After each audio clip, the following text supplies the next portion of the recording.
نحمده ونصلي على رسوله الكريم اما بعد في حديث ادبوا اولادكم على ثلاث خصال حب نبيكم وحب اہل بیتی وقراءة القرآن او كما قال۔ میرے محترم بھائیوں، دوستوں، بزرگوں، ماؤں، بہنوں، میری طرف سے آپ کو سلام ہو۔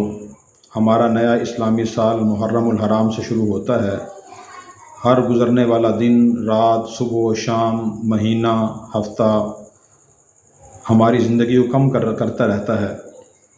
کسی کی عمر اگر 60 سال تھی، نیا اسلامی سال شروع ہونے سے 1 سال اس کی عمر کم ہو چکی ہے۔ تو اس لیے ہمیں اپنی زندگی کے اوقات اور لمحات کو قیمتی بنانے کی بہت ضرورت ہے۔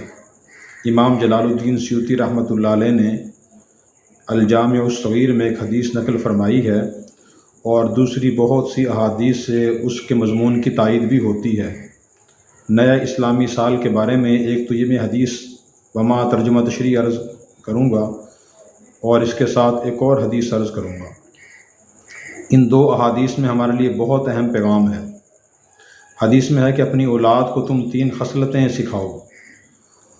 نمبر 1، قرآن کریم کی تلاوت کرنا سکھاؤ، اور قرآن کریم سمجھنا سمجھاؤ، اور اس پر عمل کرنا سکھاؤ۔ اس کی وجہ یہ ہے کہ زندگی گزارنے کا طریقہ سیکھنے کا ہر آدمی محتاج ہے۔ تاجر بھی، سیاستدان بھی، کسان بھی، ملازم بھی، افسر بھی، ماتحت بھی، مرد بھی، عورتیں بھی، بادشاہ بھی، رعایا بھی، سب کو ضرورت ہے کہ زندگی گزارنے کا طریقہ سیکھا جائے۔ قرآن کریم صرف زندگی گزارنے کا طریقہ انسان کو سکھاتا ہے۔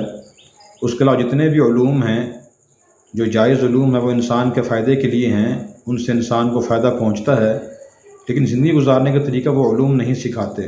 قرآن کریم میں خود اللہ تعالیٰ نے یہ بات ارشاد فرمائی، ان ھذا القرآن یہدی للتی ہی اقوم۔ بے شک یہ قرآن کریم تمہیں سب سے بہتر طریقہ سکھاتا ہے ہر کام کے بارے میں۔ اس لیے ہمیں خود بھی قرآن کریم سیکھنا چاہیے اور زندگی اس کے مطابق گزارنے کی کوشش کرنی چاہیے، اور اپنے ماتحتوں کو، اپنے متعلقین کو بھی اسی کی ترغیب دینی چاہیے۔ نبی کریم صلی اللہ علیہ وسلم نے ارشاد فرمایا، خیرکم من تعلم القرآن وعلمہ۔ تم میں سے بہترین شخص وہ جو قرآن کریم سیکھے اور سکھائے، اس کے الفاظ کو بھی سیکھے، اس کا ترجمہ بھی سیکھے، اس کا مفہوم بھی سیکھے، اور عمل کرنا بھی سیکھے۔ جو شخص یہ کرتا ہے، میرے نبی اسے فرما رہے ہیں کہ وہ بہترین شخص ہے۔ آج ہم معاشرے میں زندگی اپنی دیکھیں تو زندگی بہت پریشانیوں کا شکار ہے۔ نکاح ہوتے ہی طلاقیں ہو رہی ہوتی ہیں۔ بچیوں کو نہیں پتہ ہوتا کہ زندگی کیسے گزارنی ہے۔ ماں باپ کو خود پتہ نہیں ہوتا۔ ماں باپ کا سارا زور اولاد کے کھانے پینے اور پہننے اور عصری تعلیم کی طرف ہوتا ہے۔ زندگی کیسے گزارنی ہے، اچھے اخلاق کیا ہیں، اچھی عادتیں کیا ہیں، صبر، شکر، قناعت، توکل اور محبت، یہ چیزیں زندگی میں نہیں ہیں۔ قرآن کریم یہ سب چیزیں ہمیں سکھاتا ہے۔ تو ایک تو یہ پیغام ہے کہ ہم قرآن کریم سیکھیں اور سکھائیں۔ اور نمبر 2، دوسری بات آپ نے یہ ارشاد فرمائی، و محبتی، کہ تم محبت میری سیکھو اور اپنی اولاد کو سکھاؤ۔ آپ صلی اللہ علیہ وسلم کی محبت عظیم الشان چیز ہے۔ جس سے آپ سچی محبت ہوتی ہے، وہی آپ کی پیروی کرنے کی کوشش کرتا ہے۔ نبی کریم صلی اللہ علیہ وسلم نے ارشاد فرمایا، لا یؤمن احدکم حتی اکون احب الیہ من والدہ وولدہ والناس اجمعین، کہ تم میں سے کوئی شخص اس وقت تک کامل مومن نہیں ہو سکتا جب تک کہ اسے میری ذات اپنے والدین سے اور اپنی ذات سے اور تمام لوگوں سے زیادہ پیاری نہ ہو جائے۔ تو زبان سے ایک دعویٰ کرنا تو آسان ہے کہ مجھے سب سے زیادہ اللہ کے نبی سے محبت ہے، لیکن اس دعوے پر پورا اترنا مشکل ہے۔ محبت کا معیار کیا ہے، وہ بہت سے لوگوں کے ہاں مختلف ہیں۔ وہ صحیح بھی ہو سکتے ہیں، غلط بھی ہو سکتے ہیں۔ میں آپ کو وہ معیار بتاتا ہوں جو خود نبی کریم صلی اللہ علیہ وسلم نے ارشاد فرمایا۔ کسی کی اللہ سے اور رسول سے محبت کا صحیح پیمانہ اور معیار کیا ہے۔ حدیث میں آتا ہے، ایک مرتبہ نبی کریم صلی اللہ علیہ وسلم وضو فرما رہے تھے، تو صحابہ کرام آپ کے اعضاء سے گرنے والا پانی اپنے ہاتھوں میں لے کر بعض چہرے پر مل رہے تھے، بعض ہاتھوں پر، بعض اسے پی رہے تھے، بعض بازوں پہ مل رہے تھے۔ تو آپ نے ان سے پوچھا، ما یحملکم علی ذلک، یہ کام تم کیوں کر رہے ہو؟ اور کون سا جذبہ تمہیں یہ کام کرنے پر ابھار رہا ہے؟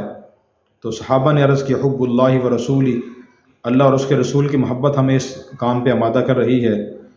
تو آپ نے ارشاد فرمایا کہ جو شخص یہ چاہے کہ اللہ اور اس کا رسول اس سے محبت کرے، یا وہ دعویٰ کرتا ہے کہ مجھے اللہ اور اس کے رسول سے محبت ہے، تو وہ 3 کام کرے۔ فَلْيَصْدُقْ حَدِيثَهُ إِذَا حَدَّثَ، جب بھی وہ بات کرے تو سچ بولے، جھوٹ نہ بولے۔ آج ہماری زندگی دیکھیں، ہر جگہ جھوٹ ہی جھوٹ ہے۔ تو حضور نے پہلی نشانی یہ بتائی اللہ رسول سے محبت کی کہ آدمی جب بھی بات کرے سچی بات کرے۔ اللہ خود سچے ہیں، اللہ کے سارے انبیاء سچے، فرشتے سچے، اللہ کے سارے مقرب بندے، نیک اولیاء سارے سچے تھے۔ قرآن کریم میں ومن اصدق من اللہ حدیثا، اللہ زیادہ سچا کون ہو سکتا ہے؟ کفار گواہی دیتے تھے کہ آپ صلی اللہ علیہ وسلم الصادق الامین ہیں، کہ مذہبی اختلاف تو ہمارا ان سے ہے لیکن یہ سچے ہیں۔ تو پہلی بات آپ نے یہ ارشاد فرمائی۔ دوسری بات یہ ارشاد فرمایا کہ وَلْيُؤَدِّ أَمَانَتَهُ إِذَا اؤْتُمِنَ، جب اس کے پاس امانت رکھوائی جائے تو وہ امانت کو ادا کرے، یعنی کسی کو دھوکہ نہ دے۔ کوئی بھی ڈیل کرے، کسی سے کوئی معاہدہ کرے، کوئی معاملہ کرے، اس میں دھوکہ نہ ہو۔ نہ ملازم مالک کو دھوکہ دے، نہ مالک ملازم کو دھوکہ دے، نہ ڈاکٹر مریض کو دھوکہ دے، نہ مریض ڈاکٹر کو دھوکہ دے۔ اور اسی طرح جتنے بھی زندگی میں ہم معاملات کریں وہ دیانتداری کی بنیاد پہ ہوں، دھوکے کی بنیاد پہ نہ ہوں۔ دوسری علامت اور نشانی یہ ہے جو آپ صلی اللہ علیہ وسلم بیان فرما رہے ہیں، اللہ اور اس کے رسول سے محبت کی۔ اور تیسری بات آپ نے ارشاد فرمائی فَلْيُحْسِنْ جَوَارَ مَنْ جَاوَرَ، کہ آدمی جس کے پڑوس میں بھی رہے اپنے پڑوسی سے اچھا سلوک کرے، یک طرفہ اچھا سلوک کرے، 2 طرفہ نہ ہو۔ وہ آئے تھے ہم بھی جائیں گے، انہوں نے دیا تھا ہم بھی دیں گے، وہ نہیں آئے ہم نہیں جائیں گے۔ آج کل خاندانوں میں بیٹھ کے بہت سے سفید بالوں والے لوگ بھی یہ کہہ رہے ہوتے ہیں کہ بھئی آج تو بدلے کا دور ہے۔ ان کا اپنا ذہن بھی یہ ہوتا ہے، اپنی اولاد کو بھی یہی سکھا رہے ہوتے ہیں کہ بدلے کا دور ہے، جو ہمارے ہاں آئے گا ہم ان کے ہاں جائیں گے، جو اچھا سلوک کرے گا ہم ان سے اچھا سلوک کریں گے۔ یہ اللہ کے انبیاء علیہ السلام کا طریقہ نہیں ہے۔ اللہ کے انبیاء علیہ السلام اپنے بلند ترین مقام سے بہت نیچے آ کر لوگوں سے اچھا سلوک فرمایا کرتے تھے، اپنے مقام سے بہت نیچے آ کر، اور برائی کا بدلہ اچھائی سے دینے کی کوشش کیا کرتے تھے۔ تو ہم بھی آہستہ آہستہ اس کی مشق کرنے کی کوشش کریں۔ دوسری بات یہ ہوئی، یہ اللہ کے نبی نے بتایا کہ یہ محبت کی علامات ہیں اللہ اور اس کے رسول سے۔ جس آدمی میں 3 باتیں کم سے کم ہیں اس کو واقعی اللہ اور اس کے رسول سے محبت ہے۔ اور اگر یہ 3 چیزیں نہیں ہیں اور پھر آدمی کتنا ہی دعویٰ کرتا رہے کہ میں تو عاشق رسول ہوں، تو اللہ کے ہاں وہ عاشق رسول نہیں لکھا جائے گا۔ یہ اللہ کے نبی نے خود ایک معیار بتا دیا ہمیں۔ اس معیار اور پیمانے پر ہم میں سر آدمی خود کو دیکھ سکتا ہے کہ میں سے پورا اترتا ہوں یا نہیں اترتا۔ تو کس شاعر نے کہا نا کل یدعی وصال لیلی ولیلی لا تقر لهم بذلک، کہ ہر آدمی لیلا سے محبت کا دعویٰ کرتا ہے لیکن لیلا اس کا اقرار نہیں کرتی۔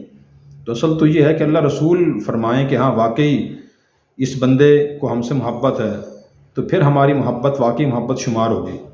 اور تیسری بات آپ نے یہ حدیث میں یہ ہے کہ اپنی اولاد کو اہل بیت کی محبت سکھائیں۔ نبی کریم صلی اللہ علیہ وسلم کے جو گھر والے تھے ان سب سے ہمیں محبت کرنی چاہیے، یہ بھی ہمارے ایمان کا حصہ ہے۔ نبی کریم صلی اللہ علیہ وسلم جب حجۃ الوداع صاحب تشریف لے جا رہے تھے سن 9 ہجری میں، تو غدیر خم کے مقام پر آپ نے حضرت علی رضی اللہ تعالیٰ عنہ کا مقام بیان کرتے ہوئے ارشاد فرمایا من کنت مولاہ فعلی مولاہ، جس کا میں مولا اور دوست ہوں تو علی بھی اس کے مولا اور دوست ہیں۔ اسی طرح آپ نے اپنے بیٹی حضرت فاطمہ رضی اللہ عنہا کے فضائل بیان فرمائے، حسن و حسین رضی اللہ عنہما کے فضائل بیان فرمائے ہیں۔ تو ہم ان کی زندگیوں کو پڑھیں اور ان کو دیکھیں، اور اہل بیت میں آپ کے ازواج بھی شامل، ان کو دیکھیں، خواتین عورتوں کو دیکھیں، حضرت فاطمہ رضی اللہ عنہا کی سیرت کو پڑھیں، ان کی سیرت کیا تھی، خود کو ویسا بنانے کی کوشش کریں۔ اور جو مرد حضرات ہیں وہ خاص طور پہ حضرت علی رضی اللہ تعالیٰ عنہ، حسن و حسین رضی اللہ عنہما کی سیرت کو پڑھیں اور خود کو ویسا بنانے کی کوشش کریں۔ حضرت علی رضی اللہ تعالیٰ عنہ کی شجاعت اور بہادری تھی، علم کا شوق تھا۔ حدیث میں اس لیے آتا ہے نا مدینۃ العلم والیجم بابوہا، میں علم کا شہر ہوں، علی اس کا دروازہ ہیں۔ تو آپ دیکھیں حضرت علی کتنے صاحب علم تھے، ہم خود دیکھیں ہمارے پاس مستند دینی علم کتنا ہے، سنی سنائی باتیں نہیں، مستند علم۔ جیسا حضرت علی رضی اللہ عنہ کو علم کا شوق تھا، ہم بھی دین کا علم حاصل کریں، قرآن کریم کا، احادیث مبارکہ کا، مسائل شریعت کا علم حاصل کریں، اور یہ اہل بیت سے محبت ہے۔ اسی طرح فاطمہ رضی اللہ عنہ کی زندگی پڑھیں دیکھیں، تو اگر ہم ان 3 باتوں کا خیال کریں گے اور آج سے عزم کریں گے، ہم 3 باتیں ہم پیدا کریں گے، تو انشاءاللہ ہمارا نیا اسلامی سال کا آغاز اچھا ہوگا اور ہم اس سال کو قیمتی بنا سکیں گے۔ اللہ تعالی ہمیں ان باتوں پر عمل کرنے کی توفیق عطا فرمائے۔